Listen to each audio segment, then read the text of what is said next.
দুনিয়ার আদালতের চেয়ে আল্লাহর আদালত বড় ভয়ঙ্কর। ওই আদালতে আল্লাহ পাক পরিষ্কার বলে দিবেন, বান্দা আমার হক যা তুমি নষ্ট করেছো সেগুলা আমি আল্লাহ মাফ করে দিলাম। এক ওয়াক্ত নামাজ তোমার কাজা হয়েছে রে বান্দা, যা আমি আল্লাহ সেটা মাফ করে দিলাম। রোজা তুমি একটা কাজা করেছো, আমার হক নষ্ট করেছো, যাও আমি আল্লাহ মাফ করে দিলাম। কিন্তু সমাজের ওই দুর্বল মানুষটা তোমার বিরুদ্ধে আমি আল্লাহর আদালতে মামলা বসায় রাখছি, এই মামলার ব্যাপারে আমি আল্লাহ কিছু জানি না। তোমার বউ তোমার বিরুদ্ধে মামলা বসায় রাখছে, তোমার ভাই তোমার বিরুদ্ধে মামলা দিয়া রাখছে, প্রতিবেশী তোমার বিরুদ্ধে মামলা বসায় রাখছে। এটা আমার বিষয় না, আমি আল্লাহ জানি না। ওর কাছ থেকে মামলা কেমন করে ডিসমিস করবা ওর সাথে বুঝো। ওই দিন আদরের বউ আর আদরের বউ থাকবে না। ওই দিন ভাই আর ভাইকে পরিচয় দিবে না। আল্লাহ বলেন, ইয়াউমা ইয়াফিরুল মারউ মিন আখিহি ওয়া উম্মিহি ওয়া আবিহি ওয়া সাহিবাতিহি ওয়া বানিহি লিকুল্লি ইমরিইম মিনহুম ইয়াউমাইযিন শা'নুন ইউগনিহি। আল্লাহ পাক বলেন, কেউ কারো পরিচয় দিবে না। মা সন্তানের পরিচয় দিবে না, বাবা সন্তানের পরিচয় দিবে না, ভাই ভাইয়ের পরিচয় দিবে না, স্ত্রী স্বামীর পরিচয়টাও দিবে না। বলবে না, আজকে মাপ চাওয়ার জায়গা না, আজকে মাপ দেওয়ার জায়গাও না। দুনিয়াতে মাপ চাওয়ার জায়গা, মাপ দেওয়ার জায়গা দুনিয়া। আখিরাতের ময়দান আল্লাহর আদালতে কেউ কাউকে মাপ দেবে না। শুধু একটাই বলবে, আমার পাওনা পরিশোধ করো। কেমনে করব? সম্পদ তো নিয়ে আসি নাই, টাকা তো নিয়ে আসি নাই, কবরে তো কোনো ডলার নিয়ে আসি নাই, হাসরের মাঠ খালি হাত নিয়ে হাজির হয়েছি। কেমনে তোমার মোহর পরিশোধ করব? স্ত্রী কইব, নামাজের সওয়াব দিয়ে দাও, হজের সওয়াব দিয়ে দাও, রোজার সওয়াব দিয়ে দাও। এইভাবে প্রতিটা মানুষ, দুর্বল মানুষগুলা যাদের উপরে তুমি জুলুম করেছো, অন্যায় করেছো, ওই মানুষগুলি তোমার আমার জীবনের সব নেকি লইয়া আমাকে তোমাকে নিঃস্ব বানাইয়া আমাকে জাহান্নামে দিয়া ও আমার নেকি লইয়া জান্নাতে চলে যাবে। এজন্য আল্লাহর নবী রহমতের নবী বলেন, সাবধান, ইত্তাকি দাওয়াতাল মাজলুম ফাইন্নাহু লাইসা বাইনাহা ওয়া বাইনাল্লাহি হিজাব।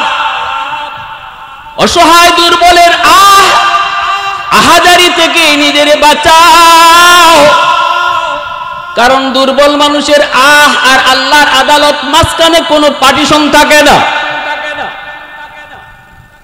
সাবধান, সমাজে আমরা বসবাস করি, অবশ্যই সমাজের ভিতরে কিছু মানুষ পাওয়ারফুল রয়েছেন, যাদের ক্ষমতা বেশি, গোষ্ঠী বড়, টাকাও বেশি।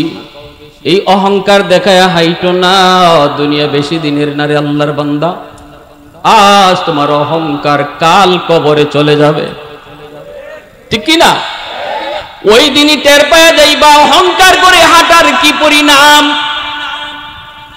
অহংকার করে চলার কি পরিণাম। এই ক্ষমতা, এই টাকা, এই জোর, এই পাওয়ার কোনো কিছুই কবরের সাথে যাবে না। এজন্য আল্লাহ নবী কয়, সাবধান, দুর্বলের আহাজারি থেকে নিজের সব সময় বাঁচায় রাখো। দুর্বলের আহাজারি থেকে নিজের সব সময় বাঁচায় রাখো। যদি কোনো দুর্বলের উপর তুমি কষ্ট দিয়ে থাকো, বুদ্ধিমান মৃত্যুর আগে আগে তার কাছ থেকে মাপ চেয়ে নিবে। যদি মোহর দিয়া না স্ত্রীর মোহরের টাকা মরণের আগে আগে তুমি পরিশোধ করো। এ যুবক, 7 লাখ 8 লাখ মোহর দিয়া বিয়া করার দরকার নাই, যা দিতে পারবা তা দিয়েই বিয়া করবা। কথা কয় না? আরো জোরে বলেন, ঠিক কিনা? মেয়ের বাপদেরকেও বলি, আপনারাও মেয়ে বিয়া দেওয়ার সময় 10 লাখ মোহর দাবি কইরেন না, ঠিক কিনা? এ দিব কর্তিকা, এটা দেওয়ার বিষয়, এটা লেখানোর বিষয় না, এটা দিতে হয়। যদি কেউ না দিয়া মারা যায়, ভালো করে ইয়াদ রাখবেন যে কলিজার টুকরা বউ যা চাইছে আপনি তা দিছেন, ঈদে ঈদে শাড়ি দিছেন, অলংকার চাইলে অলংকার দিছেন, তার কোনো আবদার আপনি কমতি রাখেন নাই, ওই আদরের বউটার হাসরের মাঠে আদরের থাকবে না, আপনার জন্য জম হয়ে দাঁড়াবে, জম। যদি মোহরের টাকা বাকি থাকে, খুঁজলে দেখা যাবে বুড়া হয়ে গেছি, এরপরও মোহরের টাকা রয়েছে, মনে হয় চুনটা নাই। হ্যাঁ, কারণ আমরা মনে করি এটা কাগজই, সংসার করতেছি, বউ আমার আছে, তো আবার মোহরের টাকা খুঁজছে কি লাভ? না, এটা স্ত্রীর পাওনা টাকা। যদিও স্ত্রী কয় লাগবে না, এর পরেও শরীয়তের বিধান হইল ফুল টাকা তারে বুঝায় দাও, অল্প অল্প করে হলো তারে বুঝাও, অল্প করে হলো তারে দিতে থাকো, দিতে থাকো। এরপরে যদি সে নিজের হাতে লইয়া আবার তুমি স্বামীর হাতে দিয়া দেয়, নাও এই কাজটাই আমার এই টাকা দিয়ে সারো, সেটা ভিন্ন কথা। কিন্তু তার আগে বুঝাও, তার হাতে দিয়া বুঝাও, হাতে না দিয়েই মাফ লইও না। ঠিক কিনা ভাই? কষ্ট হইতেছেন? কবির হুজুর আনছি ওয়াজ করার লাগে উঠতেই শুরু করে দিয়েছে, আমরা ছিলানি। এই কথাগুলা বলা দরকার আসেনি না নাই? হ্যাঁ,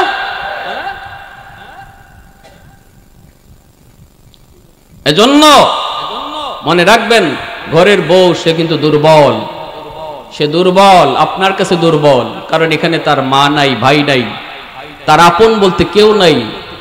যে মেয়েটা ছোট্ট থেকে বড় হয়েছে মা বাবা ভাই বোনের আদর নিয়া, সে যৌবনকালে স্বামীর হাত ধরে অচেনা জায়গায় অচেনা মানুষগুলাকে আপন বানাইয়া চলে এসেছে জীবনের জন্য। আপন মানুষগুলাকে পর করেছে, আর পর মানুষগুলাকে আপন করে নিছে।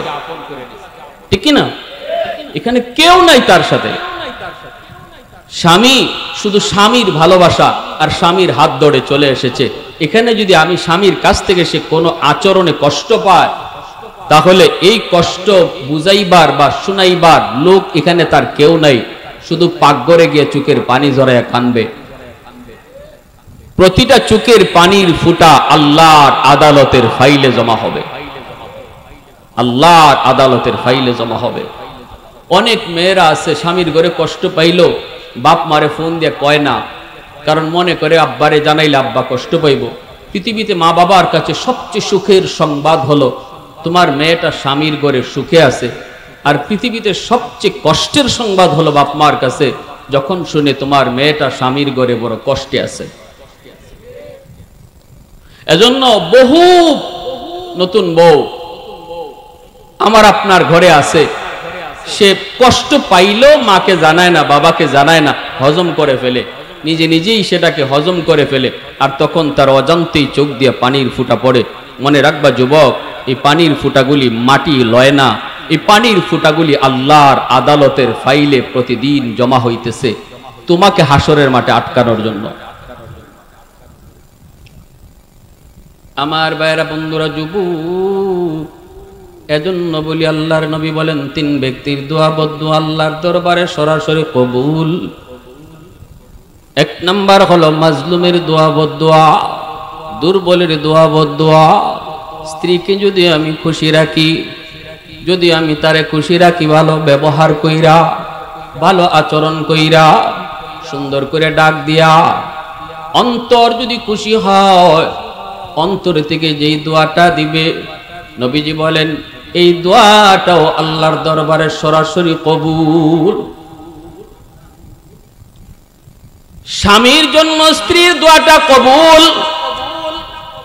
স্ত্রী যদি কয় মালিক আমার স্বামী বড় ভালো, বড় ভালো মানুষ, আমার স্বামী বের হইতেছে জীবিকার সন্ধানে, আল্লাহ তুমি নিরাপদে রাখো, আল্লাহ তুমি আমার স্বামীটারে নিরাপদে ফিরায় দিও।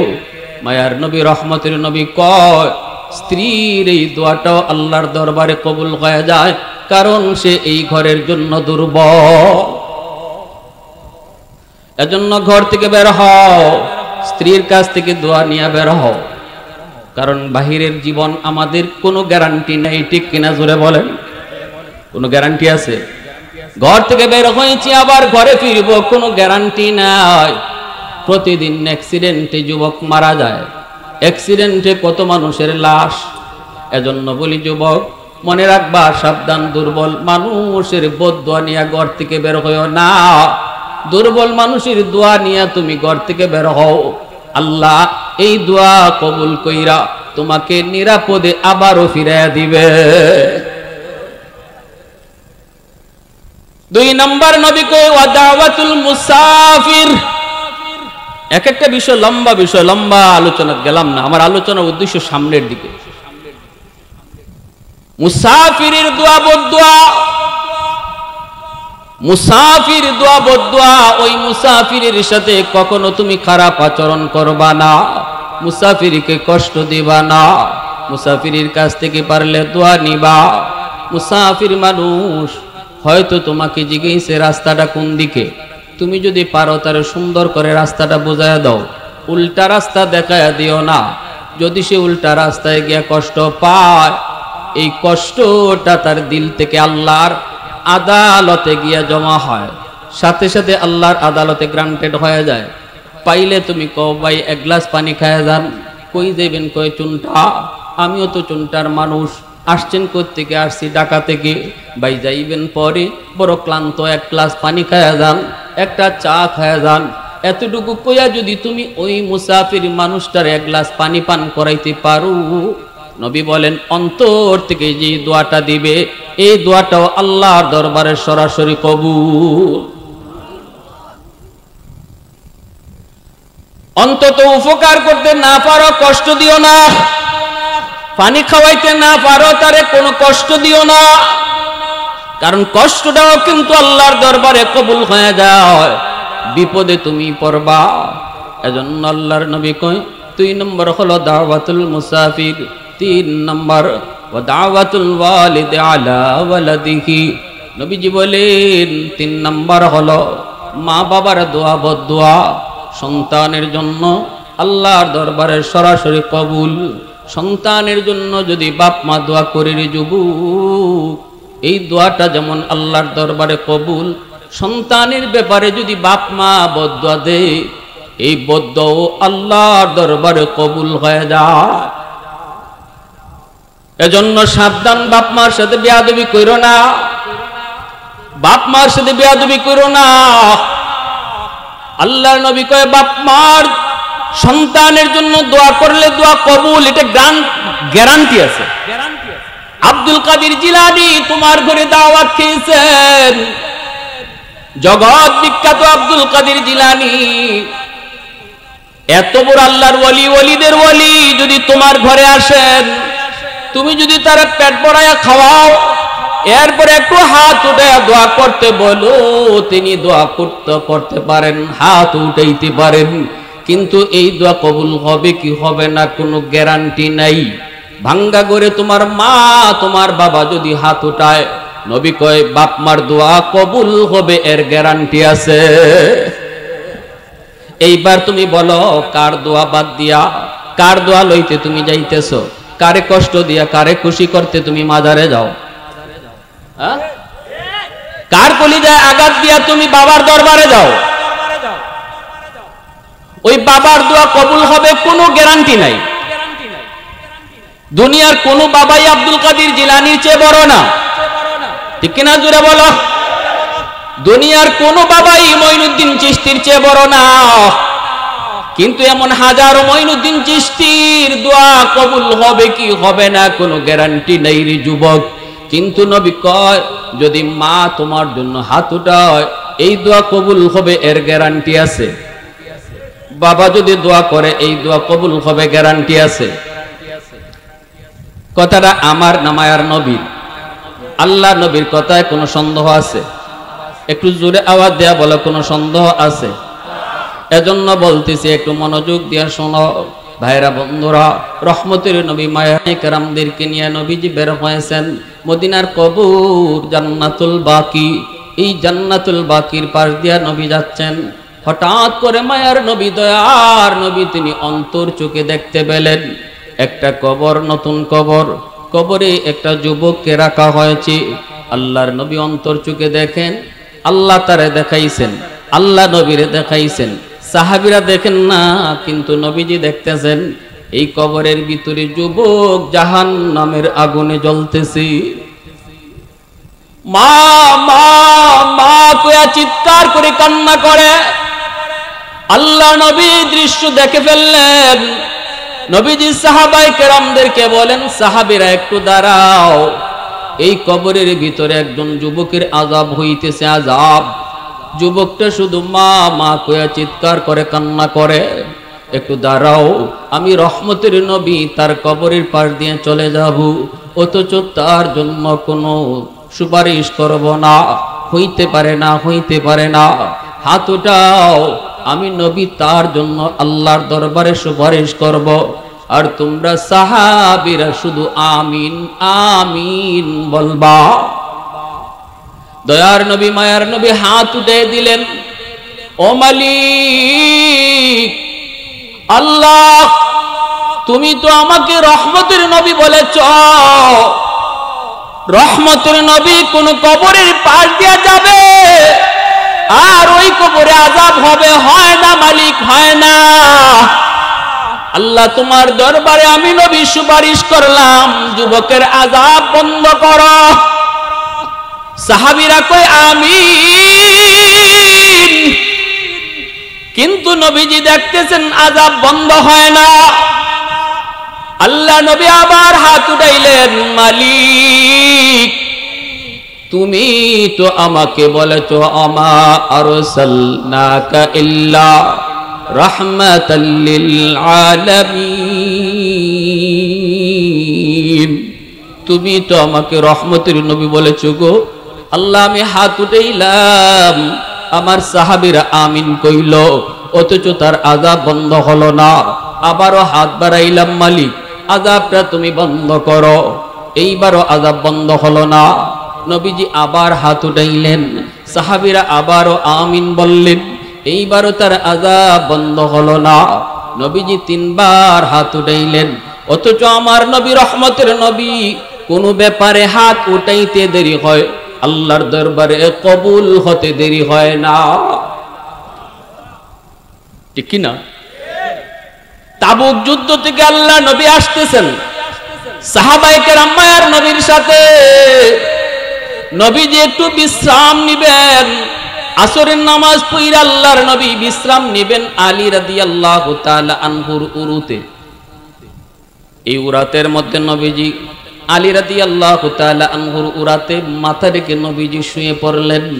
অথচ আলী আসরের নামাজ পড়েন নাই, ব্যস্ততার কারণে আলী হয়তো পরে পড়বেন ভাবছেন। আল্লাহর নবী একটু রেস্টে গেছেন, নবীজি রেস্টে গেছেন। আলী রাদিয়াল্লাহু তাআলা আনহু মনে মনে ভাবতেছেন, হয়তো আল্লাহর নবী একটু পরেই ঘুম থেকে উঠে যাবেন, তখন আমি আসরের নামাজটা পড়ে নিব। কিন্তু নবীজি বড় ক্লান্ত, বড় পরিশ্রান্ত। আল্লাহর নবী মাথা দিয়া ঘুমাইতে দেরি, নবীজির ঘুম আসতে দেরি হলো না। আল্লাহর নবী ঘুমায় পড়লেন। এখন তো নবী আর উঠেন না। আলী তো চিন্তায় পড়ে গেলেন, পেরেশান হয়ে গেছেন আলী। আমার তো আসরের নামাজ পড়া হয় নাই, সূর্য তো ডুবে যাইতেছে, নবীও তো ঘুম থেকে উঠেন না। আমি কি আল্লাহর নবীর ঘুম ভাঙ্গাবো, নাকি সূর্য ডুবে যাবে আমার নামাজ কাজা হয়ে যাবে? কোনটা করব? নবীকে ডাক দিয়া বলবো নাকি সূর্য ডুবে যাবে?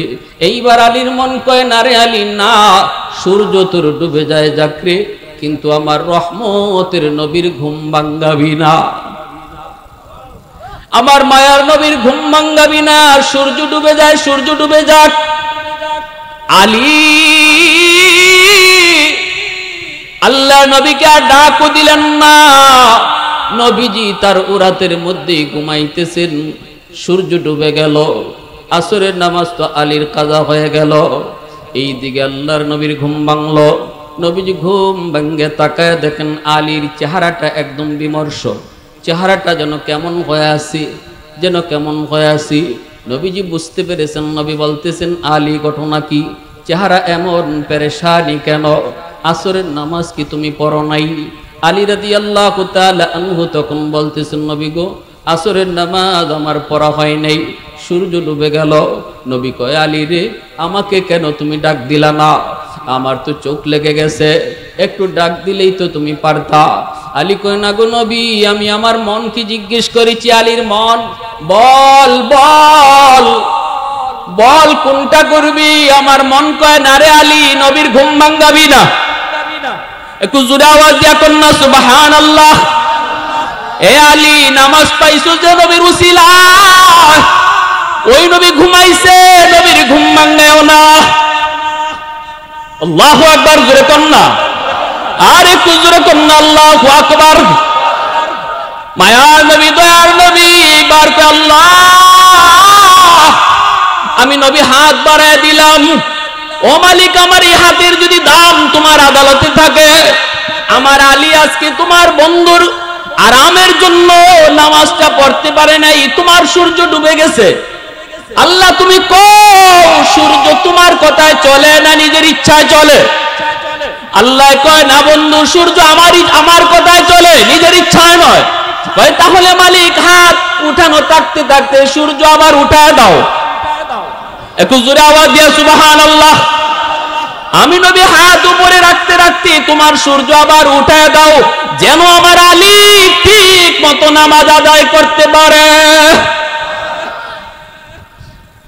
यासीन से मौला ने कभी उनको पुकारा, यासीन से मौला ने कभी उनको पुकारा, हामीम कभी और कभी तासीन इशारा। ये रमज़ है कुछ आशिक़ व माशूक़ के माबैन, समझा है जिन्हें खल्क़ में एक सरवर कौनैन, समझा है जिन्हें खल्क़ में एक सरवर कौनैन। मोहब्बतेर साथे बोलेन अल्लाहु আকবার, আর জোরে আল্লাহু আকবার। সাথে সাথে আল্লাহ পাক রব্বুল আলামিন আদেশ দিলেন, সূর্য, ডুবন্ত সূর্য আবার আকাশে উঠে গেল। রদ্দে শামস নামক কিতাবের ভিতরে এই হাদিস খানা এনেছেন, ঘটনা এনেছেন। আমার নবী, দয়ার নবীর কথায় হাতের এত দাম, আমার নবীর হাতের এত দাম। নবীর হাতের দাম রাখতে যায় আল্লাহ পাক ডুবন্ত সূর্য আবার আকাশে উঠাইয়া দিছেন। ওই নবী তিনবার হাত উঠাইছেন যুবকের জন্য। ও মালিক, ওই যুবকের কবরের আযাব বন্ধ করে দাও। কিন্তু আল্লাহ পাক একবারও নবীর কথা রাখেন নাই, যুবকের আযাব বন্ধ হলো না। এইবার নবী জানতে চায়, মালিক, আমার হাতের দাম বুঝি তোমার দরবারে কমে গেল? কোথায় জানি আমি কোন ভুল করেছি গো, কোথায় জানি আমার কোন ভুল হয়েছে? আমার দাম বুঝি তোমার দরবারে কমে গেল? আমার উপরে বুঝি তুমি নারাজ? আল্লাহ কয় না বন্ধু, আমি নারাজ নই, আমি তোমার উপরে নাখুশ নই। হাতের দামও কমে যায় নাই, সবকিছু ঠিকই আছে। গন্ডগোল হলো অন্য জায়গায়। এই যুবকের মা এখনো দুনিয়ায় জীবিত। মার কলিজায় ব্যথা ব্যথা, মাকে বড় আঘাত করেছে, নির্যাতন করেছে। মরণের সময়টা তো মা তারে মাপ দেয় নাই। এজন্য আমি আল্লাহ সিদ্ধান্ত নিয়েছি, তার মা যতক্ষণ পর্যন্ত তারে মাফ না দিবে, আমি আল্লাহ তারে মাফ করব না। দয়ার নবী, মায়ার নবী সাহাবায়ে কেরামদেরকে বলেন, সাহাবীরা তাড়াতাড়ি যাও, যায় তার মাকে আমি নবীর সালাম জানাও।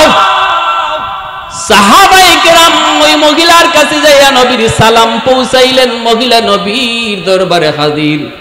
আল্লাহ নবী বলতেছেন, মা গো, কবরটা চিনোনি? মহিলা বৃদ্ধ মানুষ কয়, নবী গো, চিনি। এই কবরটা হলো আমার সন্তানের কবর। আল্লাহর নবী তখন বলতেছেন, মা গো, এই সন্তান বুঝি তোমাকে ভীষণ কষ্ট দিছে, তোমার কলিজায় নাকি অনেক আঘাত, সন্তান বুঝি তোমারে কষ্ট দিছে গো মা, এই জন্য কবরে সে জাহান্নামের আগুনে জ্বলতেছে। মা মা কয়ে চিৎকার করে কাঁদতেছে। আল্লাহ আমারে অন্তর চোখে দেখায়া দিছে, আমি তোমার সন্তানের জন্য আল্লাহর দরবারে 3 বার হাত উঠাইছি। সাহাবীরা আমার আমিন আমিন কইছে, একবারও আল্লাহ দোয়া কবুল করলো না। পরে আল্লাহ জানাইয়া দিল, তুমি মা যদি তারে মাফ না করো, আল্লাহ আমি নবীর সুপারিশও কবুল করবে না। এ যুবক, মার কলিজায় ব্যথা দিয়া পিসাবরে খুশি কইরা কোনো লাভ নাই। বাবারে না খাওয়াইয়া পীরের দরবারে গরু লিয়া গেল, কোনো লাভ নাই, কোনো লাভ নাই, কোনো লাভ নাই। ভাইরা বন্ধুরা, আমার নবীর সুপারিশ যেখানে আল্লাহ কবুল করে না, এখানে আর কার সুপারিশ আল্লাহ কবুল করবে? যদি মার কলিজায় বাবার কলিজায় ব্যথা থাকে, কার সুপারিশ আল্লাহ কবুল করবে রে যুবক? এজন্য বলি দিলটা নরম করে কথাগুলি একটু বুঝো। আল্লাহ নবী, রহমতের নবী, দয়ার নবী, আমার আপনার মায়ার নবী এইবার মাকে বলতেছেন, মা গো আমি তোমার কাছে সুপারিশ করি গো মা, মা তুমি তোমার সন্তানকে মাফ করে দাও, নতুবা আল্লাহ তার কবরের আযাব মাফ দিবে না। মহিলার দিল বড় শক্ত হয়ে গেছে। মহিলা মাথাটা নিচের দিকে দিয়া, চোখ দিয়া দর দর করে পানি পড়ে। মায় কান্না শুরু করে দিছে আর বলতেছে, নবী গো কেমনে আমি এর মাফ করবো, কেমনে আমি এর মাফ করবো? আমার পিঠের দিকে তাকায় দেখেন এখনো মাইরের দাগ আছে। বউয়ের কথায় পইরা আমি মার গায়ে হাত উঠাইছে, এখনো হাতের দাগ আছে। ওগো নবী কেমনে মাফ করবো, কেমনে মাফ করবো?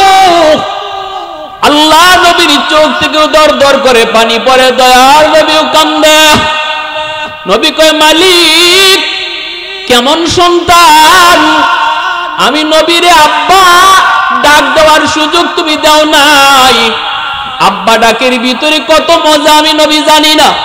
বোঝ হওয়ার পরপরই মারে নিয়ে গেছো, মার খেদমত করার সুযোগ আমি নবীকে তুমি দাও নাই গো আল্লাহ। ও মালিকে কেমন সন্তান, কিন্তু আমি কেমন করে তার কবরের পার দিয়া চলে যাব, তারে বিপদে রাইখা? মায় তো মাফ করে না গো আল্লাহ। ও মালিক মায় তো মাফ করে না, তাহলে কেমন করে তার আযাব বন্ধ হবে? রহমতের নবী চিন্তায় পড়ে গেলেন। এইবার নবীজি বলতেছেন, মা গো ও মা তোমার কাছে একটা আবদার করি।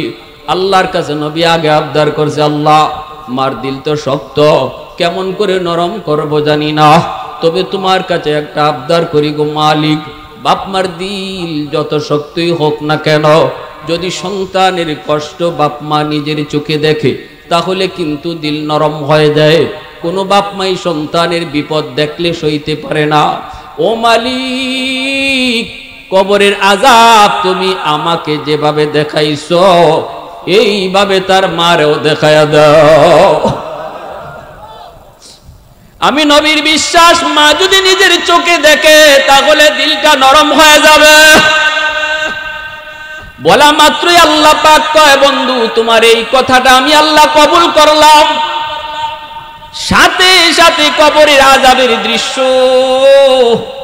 আল্লাহর নবী যেইভাবে দেখতেছেন, নবীজি মার আল্লাহ পাক মার চোখের সামনে তুলে ধরলেন। মাঝখানে কোনো পর্দা আল্লাহ সরায়া দিলেন। মায়ও দেখতেছে কবরের আযাব, সাহাবীরা দেখতেছে না, নবী দেখতেছেন আর মহিলা নিজে দেখতেছে। যেই মাত্র মহিলায় দেখলো সন্তান আগুনে পড়তেছে আর মা মা কয়ে ডাকতেছি, সাথে সাথে মার দিলের ভিতরে কামড় মারছে, কলিজার ভিতরে কামড় মারছে। এমনি মায় কয়, নবী গো ওগো নবীজি আমি মাফ কইরা দিছি গো নবী। আল্লাহকে বলেন আমার সন্তানের আগুন যেন আল্লাহ নিভায় দেয়। মায় মাফ করতে দেরি হয়েছে, আযাব বন্ধ হতে দেরি হলো না। সুবহানাল্লাহ, আরো জোরে সুবহানাল্লাহ। এজন্যই ভাইরা মনে রাখবা, মা বাবা যতক্ষণ তোমার জন্য অন্তর থেকে দোয়া করবে ততক্ষণ আল্লাহর দরবারে এই দোয়াও কবুল হবে। যতক্ষণ কলিজায় ব্যথা থাকবে ততক্ষণ বদ্ধ আল্লাহর দরবারে যাইতে থাকবে। এ যুবক শোনো, ভালো করে শোনো, রেদার রব্বি ফি রেদাল ওয়ালিদাইন। আল্লাহর নবী বলেন, বাপ মা যদি তোমার উপর খুশি থাকে আল্লাহ তোমার উপর খুশি হয়ে যায়। বাপ মা যদি সন্তানের উপরে নারাজ থাকে আল্লাহ তার উপরে নারাজ হয়ে যায়। এর যুবক, মা বাবাকে খুশি করতে লক্ষ টাকা লাগে না, বোয়াল মাছও খাওয়ানো লাগে না। বাপ মারে খুশি করতে আম্মা কুয়া মুখ বইরা ডাক দাও, আব্বা কুয়া মুখ বইরা তুমি ডাক দিয়া দেখো, মা বাবার দিল খুশি হয়ে যায়। বড় হওয়ার পর আম্মা কইতে তোমার আমার শরম লাগে, বড় হওয়ার পর বেশি বেশি আব্বা কইতে শরম লাগে। অথচ এই আম্মা ডাকটা শোনার জন্য মার দিলটা খা খা করে, আব্বা ডাকটা শোনার জন্য বাবার দিলটা খা খা করে। যত বেশি যত সন্তান মারে আম্মা কয়া ডাক দেয়, যেই সন্তান যত বেশি আব্বারে আব্বা কয়া ডাকে, এই সন্তানের উপরে বাপ মার দিল খুশি থাকে। ঠিক কিনা জোরে বলেন? লক্ষ টাকা দিতেছে এক ছেলে, কিন্তু বছরে একবার আম্মা ডাকে না। আর এই ছেলেটা এক টাকাও বাপ মারে দিতে পারে না। ঘর থেকে বাইরেতেও কয় আম্মা, ঘরে ঢুকতেও কয় আম্মা, খাইতেও কয় আম্মা, ঘুমাইতেও কয় আম্মা। দেখবেন এই ছেলের প্রতি মার টান বেশি থাকে।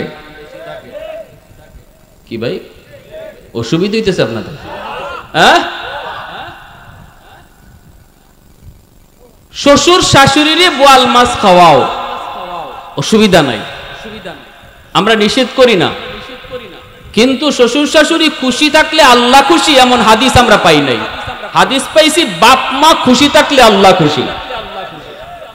পিসাবরে তুমি ঘরের কচি লাউটা নিয়ে খাওয়াইবা, অসুবিধা নাই। পিসাব যদি হক্কানি পীর হয়ে থাকেন আলহামদুলিল্লাহ ভালো। যদি পিসাব হক্কানি পীর হয়ে থাকেন, খাঁটি আল্লাহওয়ালা হয়ে থাকেন, অসুবিধা নাই, না করি না।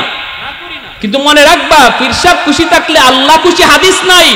হাদিস আছে বাপ মা খুশি থাকলে আল্লাহ খুশি। কথাটা বুঝে আসছে? ক্লিয়ার? কথা পরিষ্কার? আপনি করেন করেন, কিন্তু আগে মূল ঠিক রাখেন, মূল ঠিক রাখেন। মদিনা শরীফের প্রসিদ্ধ একটা গোত্র, নাম হলো বনু তামিম। ওই বনু তামিম গোত্রের একজন যুবক আল্লাহর নবীর কাছে এসে কান্না শুরু করলো। নবীজি বলে, যুবক কান্না করো কেন? এই কথা বলতে যুবকের কান্না আরো যেন বেড়ে গেল। নবী বলতেছে, যুবক বলো।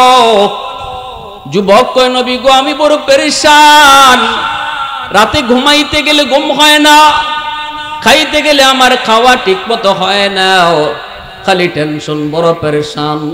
আল্লাহর নবী বলতেছেন, কি তোমার পেরেশানির কারণ আমি নবীকে একটু বলো। এইবার যুবক কান্দে আর কয়, নবী গো এসেছি আপনার কাছে একটু সান্ত্বনার জন্য। আমি একজন মা বাবার একমাত্র সন্তান, গরিব ফ্যামিলির ছেলে। আমার আম্মা আমার আব্বা কষ্ট করে করে আমাকে বড় করেছেন। আব্বা কোনো রকম দিন আনতেন, আমরা দিন খাইতাম। কোনোদিন দেখতাম বাবা কিছুই আনতে পারেন নাই, খালি বাবার হাত। রাতে না খেয়ে কত ঘুমাইছি। আমি দেখেছি মা না খায়া আমাকে কিছুটা খাওয়ায়া। মায় কয়, বাবা আমি খাইছি, তুমি খাও, কিন্তু আমি জানি আমার মা কিছুই খান নাই। ঠিক কি? ঈদের দিনে বাবা সিরা লঙ্গি পইরা আমাকে কোন রকম নতুন কাপড় কিনা দিছে গো নবী। আমি ওই মা বাবার কোনো খেদমত করতে পারি নাই। আমি টাকার সন্ধান পাই নাই, ব্যবসা বাণিজ্যে কোনো উন্নতি করতে পারি নাই। চোখের সামনেই মা গরিব অবস্থায়, চিকিৎসার অভাবে মা দুনিয়া থেকে বিদায়, বাবাও দুনিয়া থেকে বিদায় নিলেন। অভাবের সংসারে মাও চলে গেলেন, বাবাও চলে গেলেন। আজ আল্লাহ আমাকে অনেক সম্পদের মালিক বানাইছে গো নবী। টাকা পয়সার কোনো অভাব নাই। আজ আমি চাইলে আমার আম্মাকে ভালো দামি শাড়ি কিনে দিতে পারতাম, আব্বাকে ভালো একটা দামি লুঙ্গি কিনে দিতে পারতাম, মাকে ভালো একটা চিকিৎসা করাইতে পারতাম, বাবাকে ভালো একটা ডাক্তার দেখাইতে পারতাম। কিন্তু নবী গো আল্লাহ পাক সেই সুযোগ কেড়ে নিয়েছে। আমার আম্মা আমার আব্বাসকে কবরে শায়িত। আজ আমি পয়সা পেয়েছি, ধন পেয়েছি, সম্পদ আমার হাতে এসেছে, কিন্তু বাপ্পার খেদমত করার সুযোগ নাই। ওগো নবীজি আমি আপনার কাছে জানতে চাই, এই টাকা দিয়ে পয়সা দিয়ে এখন আমি কি করব? আমি টাকার বিছানা বানাইতে পারি, এখন আমি টাকার বালিশ বানাইতে পারি, কিন্তু এই টাকা দিয়ে আমি কি করব? কার খেদমত করব? ঘুমাইতে গেলে আমার ঘুম হয় না। মার কষ্টের কথা মনে করলে সারা রাত কান্না করে করে চলে যায়। বাবার কষ্টের কথা ইয়াদ হলে চোখের পানি রাখতে পারি না গো নবী। আমি আপনার কাছে জানতে চাই গো নবী, আমার আম্মা আব্বার জন্য আমি কোনো খেদমত পাঠাইবার সুযোগ আসেনি, মা বাবার খেদমত করার কোনো সুযোগ আমার আসেনি, যদিও তারা কবরে শায়িত। আল্লাহর নবীর কাছে এই প্রশ্ন যখনই যুবক রাখলো, রহমতের নবীর চোখ দিয়ে দর দর করে পানি পড়ে, নবীজিও কান্দেন। আর নবী বলেন, যুবক, এখনো বাপ মার খেদমত করার সুযোগ রয়েছে যদি তুমি 5টা আমল করো। কয়টা আমল জোরে বলেন? আমাদের মধ্যে এমন অনেকে আছেন না নাই, মা বাবা এক সময় গরিব ছিল, আমিও গরিবের ঘরেই বড় হয়েছি, কিন্তু আল্লাহ এখন আমারে সম্পদ দিছে, ধন দিছে, কিন্তু মা নাই বাবা নাই। চাইলে এখন আমি যে কোনোভাবে বাপ মার যা চাইতো তাই দিতে পারতাম, সুযোগ আল্লাহ কেড়ে নিয়েছি। এমন আমাদের মধ্যেও খুঁজলে 2-1 আছেন না নাই? কি করব কি করব? আমার রহমতের নবী কয়, 5টা আমল যদি করো তোমার খেদমত আল্লাহ কবরে পাঠায় দিব। কে প্রশ্ন নিয়ে এসেছে? যুবক। কেন? কই কারণ যুবকের কলিজায় বাপ মার প্রতি দরদ, ঠিক কি না? আল্লাহ পাক রব্বুল আলামিন কয়, জাননি জাননি এই জমিনে ওই যুবকগুলি আছে বিদায় আমি আল্লাহ এখনো জমিন টিকা রাখছি। এই জমিনে এখনো এমন কিছু যুবক, যেই যুবক যৌবনের পাগলামি করে না, যৌবনে বাপ মার সেবা করে, যৌবনে মসজিদে যায়, যৌবনে মাথায় টুপি পরে, যৌবনে মুখে নবীর সুন্নত দাড়ি রাখে, যৌবনে মুরব্বীদের শ্রদ্ধা করে। না না, বন্ধুদের সাথে গানের আয়োজন করে না, করলে ওয়াজ মাহফিলের আয়োজন করে। না না, ওই যুবক চুরি ডাকাতি করে না। না না, তার পাগলা গুড়া দৌড় দিতে চায় কিন্তু লাগাম টান দিয়া ধরে। আল্লাহ পাক রব্বুল আলামিন কয়, রে জমিন শুন, যতদিন পর্যন্ত এমন যুবক জমিনে থাকবে আমি আল্লাহ জমিন টিকায় রাখবো। আজকে এই চুনটার এই যুব সমাজ, এ যুবক, তোমার হাতে ধরি বলি পায়ে ধরি বলি, তোমার মতো যুবকের কারণে আল্লাহ জমিন টিকায় রাখছে। তুমি তোমার দাম বুঝো না, তুমি তোমার মূল্য তুমি বুঝো না রে যুবক। এই কথাটা বোঝানোর জন্যই আমরা উলামায়ে কেরাম রাত নাই দিন নাই, শহর নাই বন্দর নাই, হাতে ধরে পায়ে ধরে বোঝানোর জন্য আসি। এতটুকু বুঝো, এতটুকু বুঝো, তোমার মতো যুবকের কারণে আল্লাহ এই জমিনকে আল্লাহ টিকায় রাখছি। হাদিসে কুদসি আল্লাহ পাক রব্বুল আলামিন কয়, আলা কুল্লা ইয়াউমিন ওয়াল আরদা ইস্তাজিলু রাব্বাহু ওয়াল মালাইকাতু ইস্তাজিলু রাব্বাহু ওয়াল বাহরা ইস্তাজিলু রাব্বাহু। আল্লাহ পাক কয়, জানোনি প্রতিদিন জমিন আমি আল্লাহর কাছে আবদার করে, আল্লাহ ও আল্লাহ এই গুনাহগার মানুষগুলাকে আর আমি জমিন কত দেখব, নাফরমান নামাজ পড়ে না অথচ আমি জমিনের উপর দিয়া প্রতিদিন হাঁটতেছে, নাফরমান সুদ খায় আমি জমিনের উপর দিয়া হাঁটে, ও মালিক এই জিনাকুর জিনা করে অথচ আমি জমিনের উপর দিয়া হাঁটে। আর কত আমি দেখব, আর কত আমি সইব, তার পায়ের বোঝা আমি জমিন আর কতকাল নিব। আসবিরু ইলা মাতা আসবিরু, ধৈর্য ধরার তো একটা সময় আছে, ধৈর্য ধরারও তো একটা লিমিট আছে গো মালিক, আমি আর কত ধৈর্য ধরব। আফদালি ইবনা আদম ফি কারি, অনুমতি দাও, অনুমতি দাও, আমি জমিন ফেটে যাই, ওই বেনামাজির গিলে ফেলি। অনুমতি দাও, আমি জমিন ফেটে যাই, সুদখোরকে আমি গিলে ফেলি।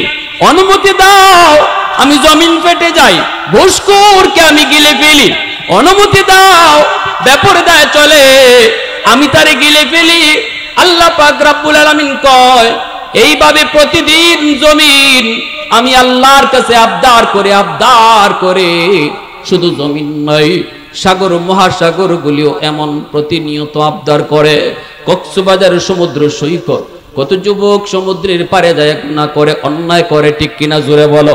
সাগরের পানি আল্লাহর কাছে আবদার করে, মালিক আসছে তোমার কুদরত দেখার জন্য, আমি সাগর শান্ত নই, আমি উশৃঙ্খল হতে জানি, ঠিক কিনা জোরে বলো। মুহূর্তের ভিতরে আমি সব তামা বানায় দিতে পারি তোমার ইশারায়।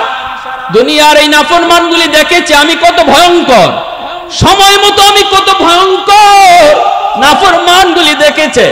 এরপর কত বড় সাহস, আমি সাগরের পারে আইসা কেমন ভাবে নাফরমানি করতেছি, কত গুনার আয়োজন করতেছি।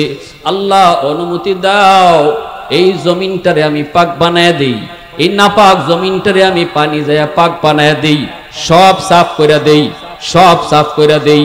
আল্লাহ পাক রব্বুল আলামিন কয়, রে জমিন, এ জমিন ভালো করে শুন, আমি আল্লাহ দেখতেছি এই জমিনে কত গুনাহ হয়, কত অন্যায় হয়, কত অত্যাচার হয়, কত জুলুম হয়, কত নাফরমানি হয়। এরপরও আমি কেন ধরি না জানোনি? কারণ হলো আমি এই মানুষকে বড় আদর করে বানাইছি। আসমান আল্লাহ বানাইছেন কুন ফায়াকুন বইলা, জমিন আল্লাহ বানাইছেন কুন ফায়াকুন বইলা, ফেরেশতা আল্লাহ বানাইছেন কুন ফায়াকুন বইলা। কিন্তু আমারে আপনারে আল্লাহ পাক কুন ফায়াকুন বলে বানায় নাই। আমাকে আপনাকে যখন আল্লাহ বানাইছে, আল্লাহ বলে খালাকতু বিয়াদাইয়া, আমি আমার নিজের হাত দিয়া বান্দা বান্দিরে বানাইছি। কারণ এই চেহারার মধ্যে এত দামি কপাল, এই কপাল আমি আল্লাহ বানাইছি আমাকে সেজদা দেওয়ার জন্য। ফেরেশতাদের হাতে বানাইলে হয় না, এজন্য আমি নিজের হাতে বান্দার কপালটা বানাইছি। সুবহানাল্লাহ, আওয়াজ দিয়া বলে সুবহানাল্লাহ। যেই কপাল আল্লাহ আল্লাহর কদমে সেজদা দেওয়ার জন্য বানাইছে, আজকে ওই কপালটা তোমার সেজদার কাজে লাগে না রে যুবক, একটু নিজের বুঝাও। আল্লাহ বলে, জানুনি রে জমিন, চার দল যতদিন পর্যন্ত এই জমিনে থাকবে ততদিন পর্যন্ত আমি আল্লাহ জমিন টিকায় রাখবো। লাউলা মাশাইখু রুক্কা ওয়াশ-শাবাবু খুশশা ওয়াল আতফালু রুদ্দা ওয়াল আনআমু রুদ্দা লাজআলতুস সামাআ হাদিদা ওয়াল আরদা খাফসাফা ওয়াত তুরাবা রামাদা ওয়ামা আনজালতু মিনাস সামাই কাতরা ওয়ামা আনবাততু মিনাল আরদি নাবাতা বাল আনজালতু আলাইকুমুল আযাবা সাব্বা।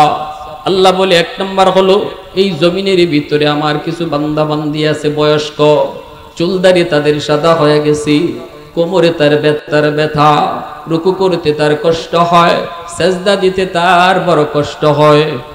কিন্তু এরপরও আমার বান্দা আমার বান্দি কষ্ট করে করে যখন আমাকে সেজদা দেয়, তখন তাদের সেজদার দিকে তাকাইলে এই জমিনের প্রতি আমার মায়া লেগে যায়। আল্লাহ বলে, দুই নাম্বার হলো ওয়াশ-শাবাবু খুশশা। এই জমিনের ভিতরে আমি আল্লাহ যখন দেখি কিছু যুবক যৌবনের পাগলামি করে না, চাইলে গানের আয়োজন করতে পারতো, চাইলে যাত্রার প্যান্ডেল বানাইতে পারতো, কিন্তু আমি যখন দেখি না না, আমি আল্লাহর কালামের প্রেম তাদের অন্তরে, আমি যখন দেখি কোরআনের ভালোবাসা তাদের অন্তরে, আমি যখন দেখি মাকে মা কয়া ডাকে, আব্বারে মুখ বইরা আব্বা কয়া ডাক দেয়, আমি আল্লাহকে খুশি করার জন্য, আমি যখন দেখি নামাজের টাইমে তার মসজিদে, আমি আল্লাহ যখন দেখি তার মুখে আমার নবীর সুন্নাত দাড়ি দেখা যায়, অথচ যুবক যৌবনে দাড়ি না রাইকা গুনাহ করার কথা, যে কোনো অন্যায় কাজে যাওয়ার কথা, দিলের ভিতরে দুনিয়ার নাপাক প্রেম ভালোবাসা জন্মায় না, অন্তরের ভিতরে আমি আল্লাহর প্রেম তার অন্তরে জমায় নেয়। ওই যুবকের দিকে যখন আমি তাকাই, তখন এই গুনাহগার জমিনের প্রতি আমার মায়া লেগে যায়। আল্লাহ পাক কয়ার পরে কিছু ঘরে ঘরে কিছু শিশু আছে, ওয়াল আতফালু রুদ্দা, প্রতিটা ঘরে ঘরে কিছু শিশু বাচ্চা আছে যাদের উপরে নামাজ ফরজ হয় নাই, রোজা ফরজ হয় নাই, হালাল হারাম নাই। এই শিশু বাচ্চাগুলি এরা নিষ্পাপ, এরা অবুঝ, এরা মাসুম। গুনাহ করলে করছে তার মা, গুনাহ করলে করছে তার বাবা, গুনাহ করলে করছে তার ভাই, করছে তার বোন। তাদের গুনার কারণে জমিনে গজব আসতে চায়, কিন্তু যখনই ওই ঘরের শিশুগুলার দিকে আমি আল্লাহ তাকাই, তখন দেখি গজবের ভিতরে বাচ্চাগুলাও পইরা যায়, অথচ এই শিশু বাচ্চাগুলির কোনো দোষ নাই, কোনো অন্যায় নাই, কোনো অপরাধ নাই। তখন তাদের দিকে তাকাইলো এই জমিনের প্রতি আমার মায়া লাগে। এ যুবক, শিশুগুলারে তুমি ধমক দিও না, মাইরো না, শিশুদেরকে মায়া কইরো, কারণ এদের উসিলায় আল্লাহ তোমারে আমারে বাঁচায়া রাখছে। যেই পরিমাণ গুনাহ তুমি আমি করি রে যুবক, আল্লাহ পাক আমাদের রিজিক বন্ধ করে দেওয়ার কথা, কিন্তু এই করে রিজিক আসতেছে একটা ছোট্ট মাসুম বাচ্চার কারণে। সুবহানাল্লাহ, একটু আওয়াজ দিয়া কও সুবহানাল্লাহ, আর একটু জোরে মালিককে খুশি করো সুবহানাল্লাহ। অতএব শিশু বাচ্চাগুলার উপরে অন্যায় আচরণ কইরো না, সে যেই হোক, তোমার আপন হোক, তোমার আত্মীয় হোক, শিশু দেখলে পরে মায়ার নজরে তাকায়ও, কারণ তুমি আমি গুনাহগার, তোমার আমার গুনার কারণে জমিনে গজব আসতে চায়, কিন্তু ওই শিশুটার কারণে আল্লাহ গজব থেকে তোমারে আমারে বাঁচায়। ইন্না রহমতি সাবাকাত আলা গজবি, আল্লাহ পাক রব্বুল আলামিন কয় আমার রহমত তখন গজবের মাঝ আগে চলে যায়, এজন্য গজব জমিনে আসতে পারে না। আল্লাহ পাক রব্বুল আলামিন কয় 4 নম্বর হলো ওয়াল আনআমুরতা, জমিনের ভিতরে কিছু গরু ছাগল হাঁস মুরগি রয়েছে, এদের উপরও নামাজ নাই, রোজা নাই, এদের উপরে শরীয়তের কোনো বিধিবিধান নাই। যদি আসমানি জমিনি গজব জমিনে আসে মানুষের গুনার কারণে, হাঁস মুরগি গরু ছাগল পশু পাখিগুলোও গজবে পইরা যায়, অথচ এদের কোনো অপরাধ আমি আল্লাহর কাছে ছিল না। এই গরু ছাগল পশু পাখির দিকে যখন আমি তাকাই, তখন এই জমিনের প্রতি মায়া লাগে, গজব আমি আল্লাহ দূরে রাখি। এজন্য পশু পাখিরে অন্যায়ভাবে কষ্ট দিবা না, গরু ছাগলকে অন্যায়ভাবেও মারবা না, কারণ তোমার আমার প্রতি গজব আশা থেকে ফিরায় রাখছে এই হাঁস মুরগি গরু ছাগল পশু পাখি, নতুবা আমার গুনার কারণে বহু আগে আমার উপরে গজব আসতো, ঠিক না? আল্লাহ পাক কয় যদি 4 দল না থাকতো লাজালতুস সামাআ হাদিদা, এই 4 শ্রেণী যদি জমিনে না থাকতো, তাহলে আমি আল্লাহ আসমানকে লোহা বানায় দিতাম, জমিনকে তামা বানায় দিতাম। ওয়ামা আম্বাতু মিনাল আরদি নাবাতা, জমিন থেকে একটা আমি শস্য দানাও উঠতে দিতাম না। ওয়ামা আনজালতু মিনাস সামাই কাতরা, রহমতের বৃষ্টি আমি জমিনে দিতাম না। বাল আনজালতু আলাইকুমুল আযাবা সাব্বা, পরপর জমিনে শুধু গজব আসতো। এই গজব থেকে আমি আল্লাহ এই জমিন বাঁচায় রাখছি 4 দলের কারণে। সুবহানাল্লাহ, জোরে বলেন, আরো জোরে কোন সুবহানাল্লাহ। তাহলে যৌবনে ইবাদত করার দরকার আছে না নাই? যৌবনে একজন যুবক ইবাদত করার দ্বারা অল্প সময়ে আল্লাহর ওলি হয়ে যায়। লা ওয়ারআ কাল কাফফি আও কামা ক্বালা নবী আলাইহিস সালাম, নবীজি বলেন যার সুযোগ ছিল, ক্ষমতা ছিল গুনাহ করার, এরপরও যে আল্লাহর ভয়ে গুনাহ করে না, সেই তোমাদের মধ্যে আল্লাহর ওলি।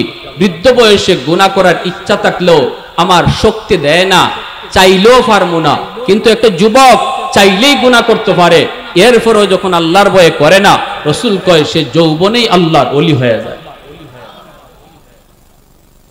আর একটু জোরে কন্যা সুবহানাল্লাহ। মনে আছে নবীজির সামনে যে যুবকটা প্রশ্ন লইয়া গেছে, মা বাবার জন্য খেদমত করার কোনো সুযোগ আসেনি, সে বৃদ্ধ না যুবক? জোরে কও না যুবক, আওয়াজ দিয়া বলো। আল্লাহ নবীর সামনে যে কাঁদতেছে, আমার আম্মা আব্বা কবরে শহীদ, তাদের জন্য আমার কিছু করণীয় আছে কি? এই কথাটা নবীর সামনে কেঁদে কেঁদে কান্না করে করে যে জিগাইছে, সে বুড়া মানুষ না যুবক? আল্লাহ নবী ওই যুবককে সামনে রেখে একটা ওয়াজ করেছেন, দামি ওয়াজ। তাহলে নবী হলেন বক্তা, শ্রোতা হলো একজন যুবক, শ্রোতাও একজন বক্তা, জোরে কন্যা, শ্রোতাও একজন বক্তা একজন। তাহলে বোঝা গেল ওয়াজ এটা শ্রোতা কি পরিমাণ আমার সামনে আছে, এটা উদ্দেশ্য না। একজনও যদি দিল থেকে কথাগুলা গ্রহণ করে বক্তার, মাহফিল সার্থক, ঠিক কিনা জোরে বলেন? লক্ষ লক্ষ মানুষ সবাই আসছে তামসা দেখার জন্য, মাহফিলে কোনো লাভ নাই। 10 জন মানুষ বসা, কিন্তু দিল নিয়ে বসছে কথা নেওয়ার জন্য, আমলের নিয়তে। আল্লাহ বলেন এই মাহফিলটাই সফল। আমার ভাইরাল ওয়াজটা যেটা ভাইরাল হয়েছে, অনেকেই শুনছেন মনে হয়, জমিন কোন ফায়াকুনের বয়ান। আপনারা যে মানুষগুলো আছেন, এত দূরও মানুষ ছিল না, আপনাদের চেয়ে আরো অর্ধেক হবে মানুষ। আমার গ্রামের মাহফিল, এসার পরে আমি বের হয়েছি বয়ানে, ওই রকম প্রস্তুতিও নাই, মিডিয়াও আমি জানি কেউ নাই, কিন্তু একটা মিডিয়া সে ছিল যেমন মশিউর মাহফিল HD, সে কোন রকম কষ্ট মষ্ট করে আরেক বক্তার ওয়াজ রেকর্ড করতে আসছে, আমার না, ইফাকে হে আমার ওয়াজটা রেকর্ড করছে। মানুষ ছিল কয়জন? 50 থেকে 60 জন। কিন্তু আমি দেখেছি ওই মানুষগুলা কেমন দিল নিয়ে বসছিল, আর আল্লাহ আমার কিভাবে কথাগুলা দিল থেকে বের করে দিছে, যার কারণে এই মাহফিল, এই বয়ান কোটি কোটি কোটি কোটি মানুষের অন্তরে লাগছে, ঠিক না? তাহলে কি ভাই, বক্তাও যখন দিল থেকে কথা বলবে, শ্রোতাও যখন দিল থেকে কথা নিবে, তখন এই মাহফিলে রহমত বর্ষিত হবে, মাহফিল আল্লাহর দরবারে কবুল হয়ে যাবে।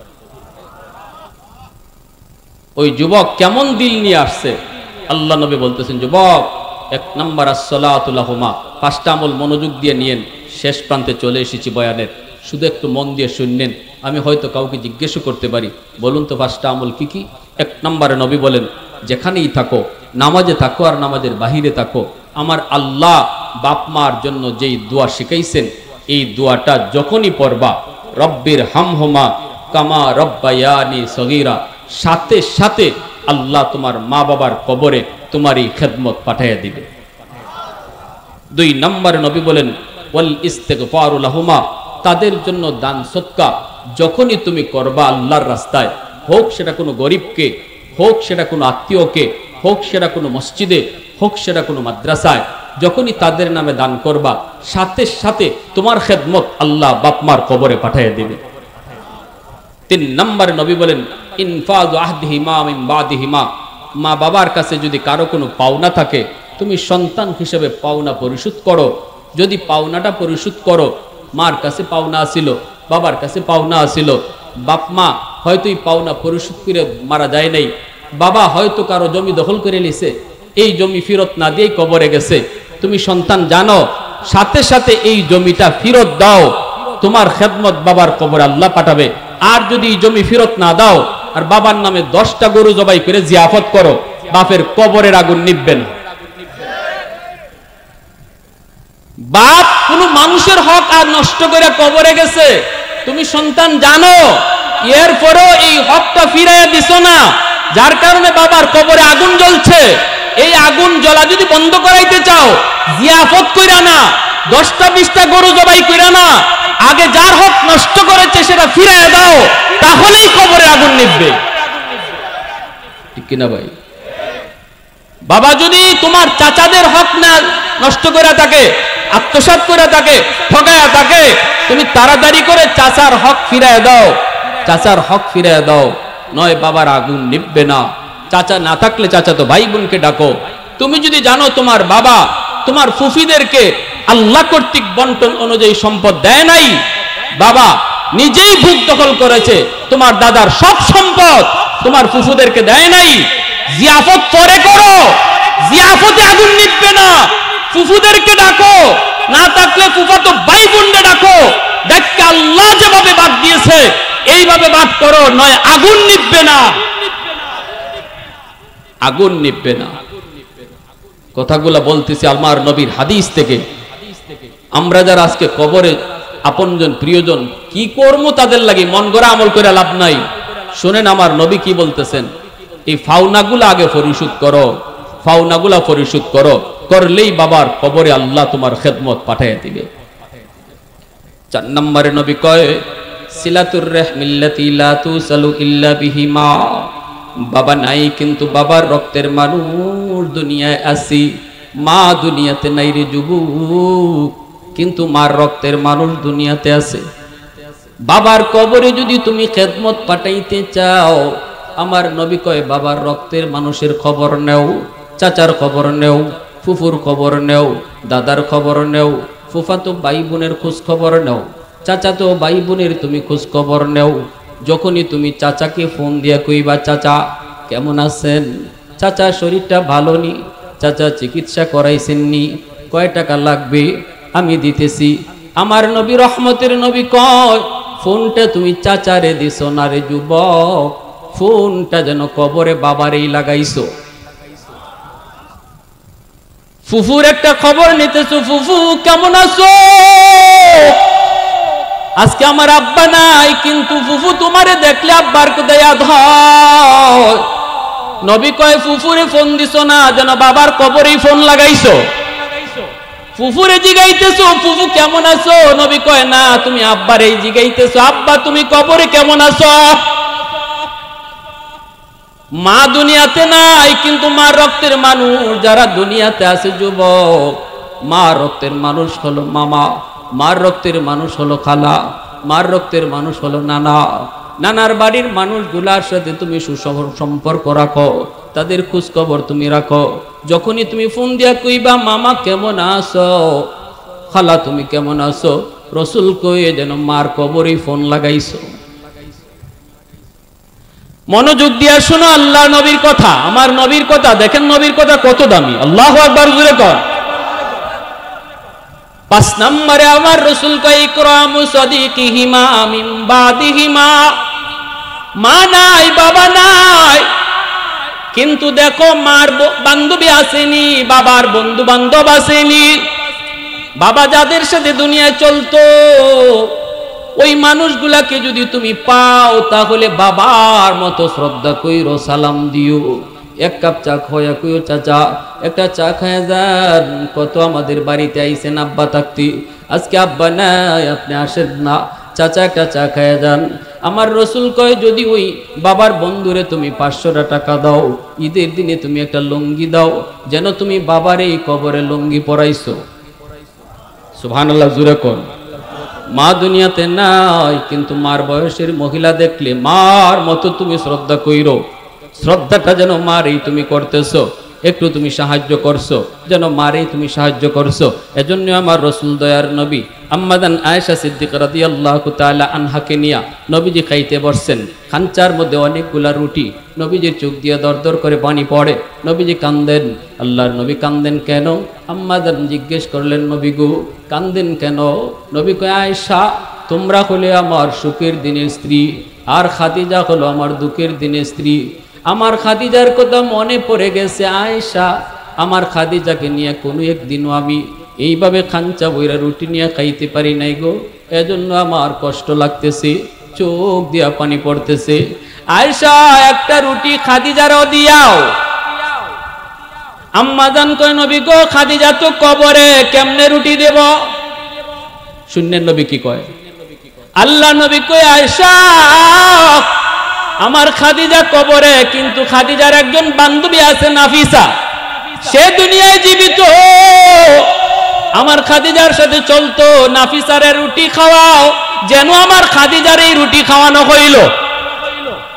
সুবহানাল্লাহ জোরে কোন, আরো জোরে কোন সুবহানাল্লাহ। কৌনাইনে মুখতারে খুদা তুমকো বানায়া, कौनैन मुख्तार खुदा तुमको बनाया, उम्मत का निगाहबान खुदा तुमको बनाया, उम्मत का निगाहबान खुदा तुमको बनाया। मौला मेरा आका मेरा रहमत की नबी है, ताजदार मदीना है तुम्हारे अरबी है, ताजदार मदीना है तुम्हारे अरबी है। मोहब्बतेर साथे बोलेन अल्लाहु আকবার।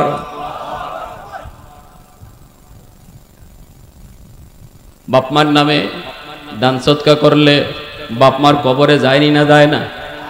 জোরে বলেন এটা কার কথা? আমার কথা না নবীর কথা? জোরে বলেন আমার কথা না নবীর কথা? ভাইরা বন্ধুরা জন্য একজন ভাই হাতটা জাগান সবার আগে। মা বাবা যদি দুনিয়ায় থাকে আল্লাহ যেন নেক হায়াত বাড়ায় দেয়, বাপ মার দিল যেন আমার প্রতি আল্লাহ খুশি কইরা দেয়, কবরে থাকলে যেন আল্লাহ কবরে পৌঁছায় দেয়। এমন একজন সন্তান মার নামে বাবার নামে সবার আগে বলো 1000 টাকা।